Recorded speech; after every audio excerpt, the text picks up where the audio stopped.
Assalamualaikum warahmatullahi wabarakatuh. Rio Hotspot Lover, selamat datang kembali di Rio Hotspot Channel.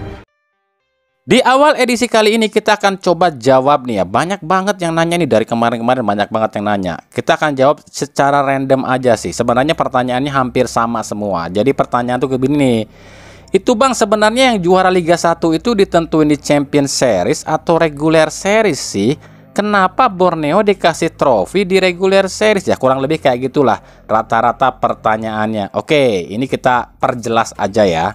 Awalnya kami pun sempat bingung ya, kenapa ada piala di Regular Series. Kenapa kami bingung? Sebab LIB ini ngerubah-rubah regulasi terus ya. Akhirnya kami pun tanyakan langsung dan minta konfirmasi pada LIB. Ternyata memang juara Liga 1 itu cuma ditentukan di Champion Series, termasuk penyerahan trofi dan penyematan bintang di logo. Dan juga wakil Asia pun ditentukan oleh Champion Series. Jadi udah jelas ya, mau itu juara Liga 1, penambahan bintang di logo, dan juga wakil ke Asia, semuanya ditentukan di Championship Series. Nah, untuk piala regular series sendiri kemarin yang diterima oleh Borneo FC itu sebagai trofi penghargaan aja, dengan alasan sebab tim ini jadi peringkat 1 dalam klasemen regular series. Nah, kenapa liga kita dipakai sistem Champion Series? Nah, kalau itu kan udah dijelasin sama Erick Thohir di awal liga ya. Waktu itu kalau nggak salah Erick Thohir bilang gini, agar lebih menarik dan lebih ada tensi, ada persaingan yang ketat. Dan juga jangan ada kecurigaan, karena kan di Liga Indonesia ini banyak banget kecurigaan yang bilang, juara di kompetisi banyak settingan, dibantu inilah, dibantu itulah.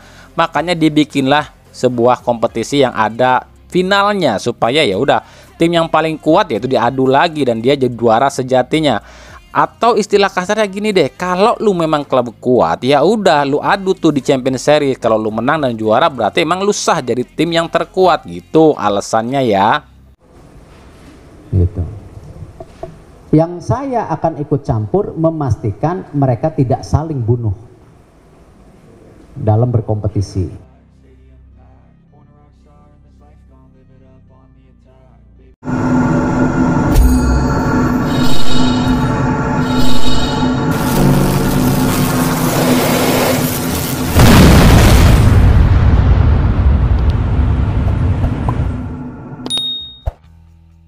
AFC baru aja merilis nih ranking kompetisi di Asia dan ASEAN. Liga Indonesia sendiri alias Liga 1 di Asia itu ada di urutan 28.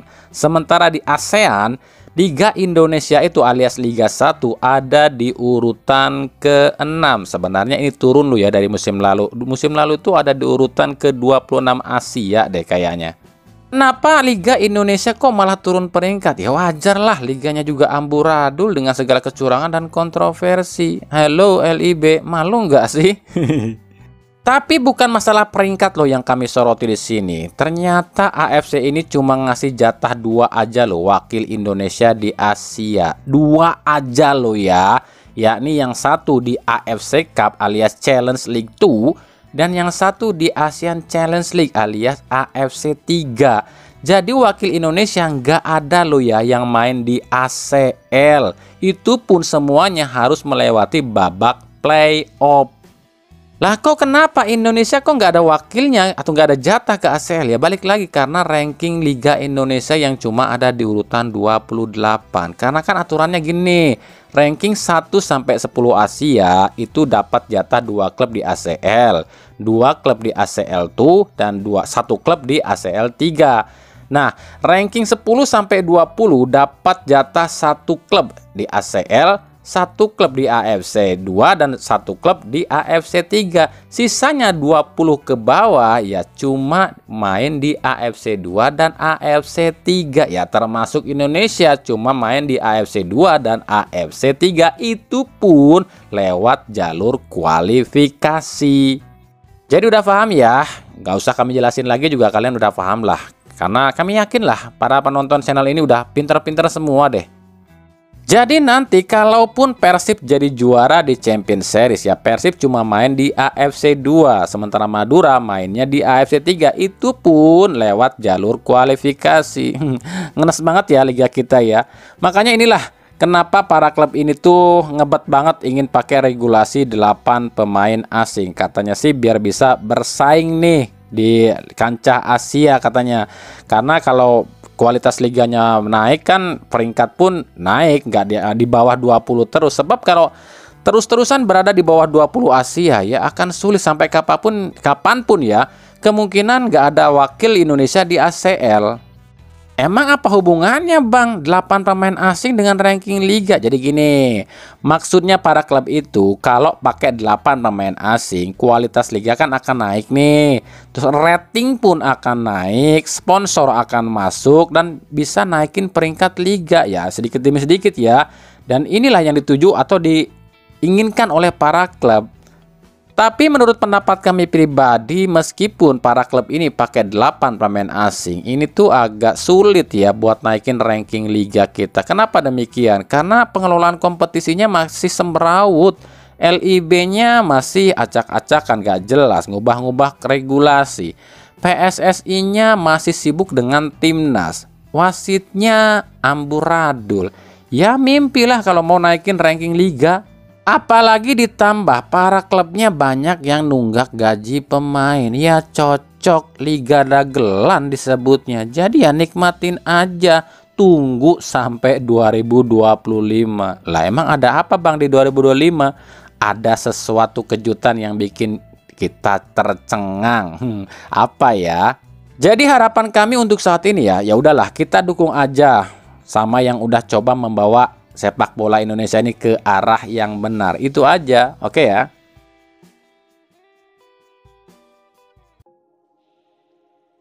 Dari Persib Bandung, kan benar masih ada ya yang nggak paham juga dengan apa yang kami sampaikan di video-video kami. Padahal ya itu gambar udah segede gaban loh kami tampilkan. Itu tuh soal peluang atau skema Persib bisa juara. Ternyata masih ada aja yang nanya dan bilang, Bang kalau Madura menang di leg 2 apakah Madura juara?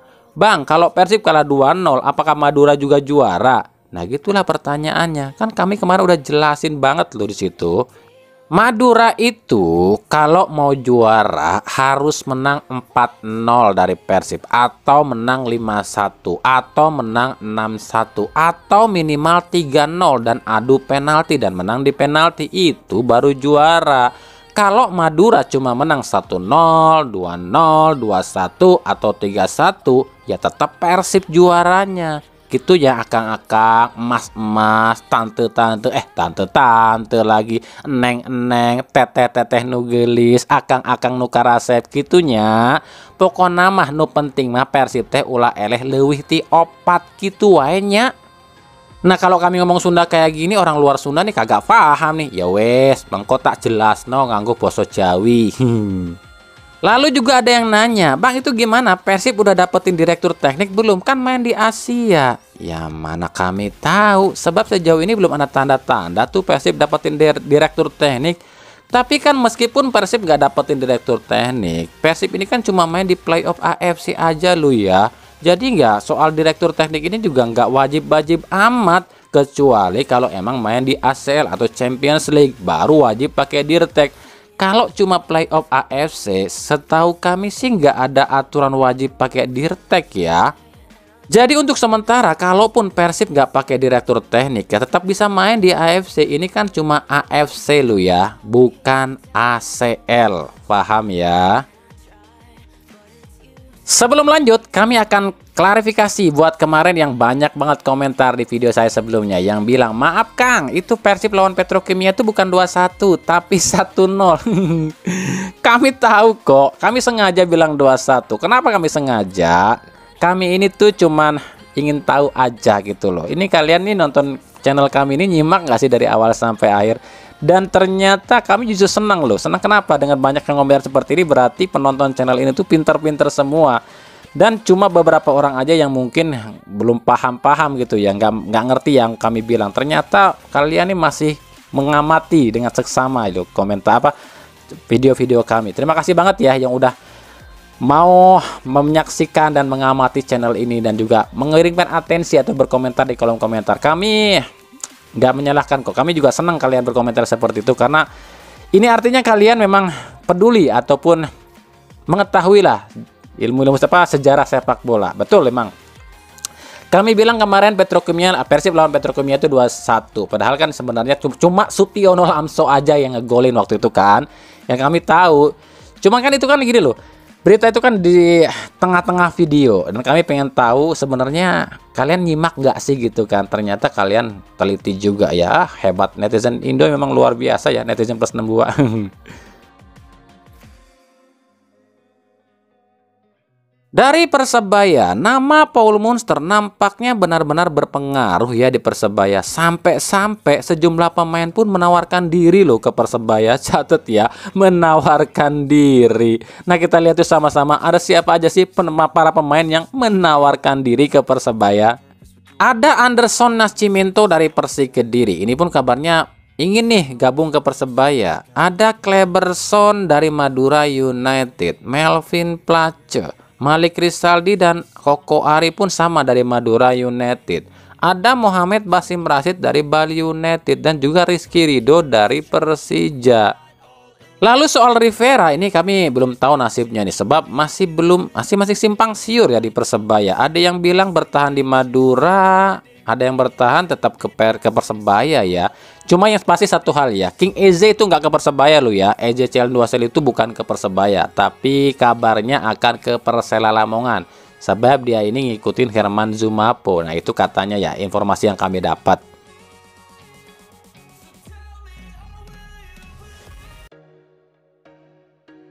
Dari PSIS Semarang, PSIS kembali ditinggalkan pemainnya setelah kemarin ada Evan Dimas yang kabarnya sih akan ke Kediri nih. Terus ada Lukau yang kabarnya akan ke Barito. Ada Wahyu Prastio dan Fredian Wahyu yang kemungkinan sih ke Malut United.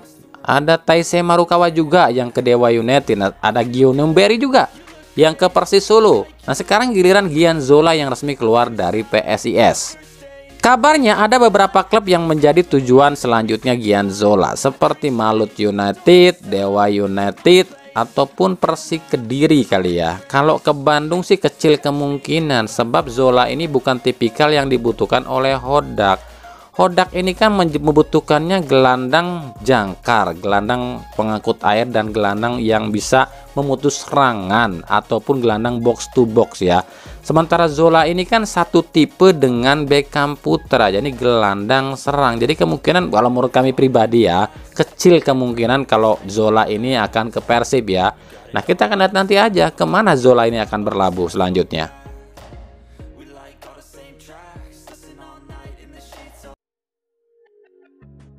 Lanjut kita ke pertransferan. Ada Persis Solo yang kabarnya udah 80% mendapatkan Jordan Jarvis, bek tengah asal Filipina keturunan Amerika. Musim lalu main di Liga Filipina nih bersama klub Wantagwig. Harganya murah banget loh, cuma 175 jutaan aja. Selain itu, Persis Solo pun kemungkinan akan ditinggalkan oleh kipernya, yakni Gianluca Pandenyuwu, yang kabarnya sih mau ke tim Biru Timur nih.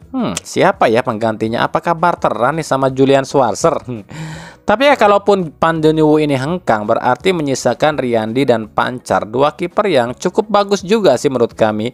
Tapi kalau memang Persis Solo ini mau nyari kiper pelapis, kami pikir nama-nama berikut ini cukup oke buat jadi pertimbangan, seperti Reki Rahayu dari Persib, Deden Natsir dari Dewa United, ataupun Husna Al-Malik dari Persikabo. Ini cukup bagus loh kiper-kiper ini. Piye Mas Kaisang? Mau nggak?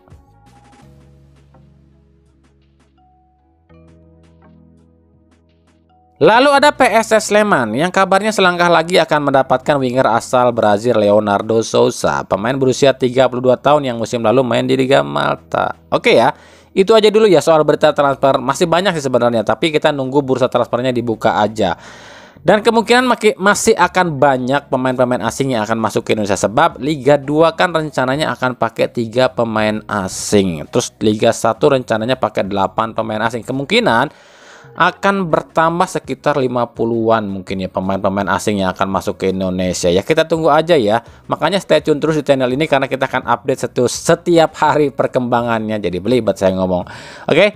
Ikuti terus berita seputar sepak bola khususnya Liga Indonesia dan pernak-perniknya hanya di Rio Sport. Terima kasih yang telah menyaksikan video ini dan mengunjungi channel ini. Kritik dan saran selalu kami nantikan di kolom komentar atau di media-media sosial kami yang ada di bawah ini. Sampai jumpa di video-video kami selanjutnya dan salam Rio Sport. Wassalamualaikum warahmatullahi wabarakatuh.